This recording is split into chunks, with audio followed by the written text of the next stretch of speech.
Bigyan muna natin ng definition ang ibig sabihin ng saum o siyam o fasting. Pag tayo po ay nag-aaral, lagi pong may tinatawag na ta'rifuhu lugatan wa istilahan o lugatan wa syar'an. Una, pag sinabing lugatan, ito yung kahulugan niya literal. Tigil sa pagkain, pagtulog, ang tawag dyan lahat ay saum. Pero hindi yan ang tinutukoy natin. Ang tinutukoy natin dito, ang kanyang definition, syar'an. Ang ibig sabihin ng syar'an, yung batas, ito yung pag-uusapan natin dito. Ano bang tinutukoy sa saum o sa fasting?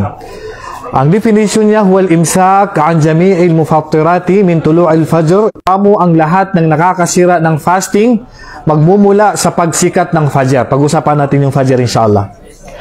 Hanggang sa paglubog ng araw na may kasamang intensyon, pag-usapan din natin to, ta'abudan lillahi ta'ala, na may kasamang intensyon na ginagawa mo ito para sa Allah.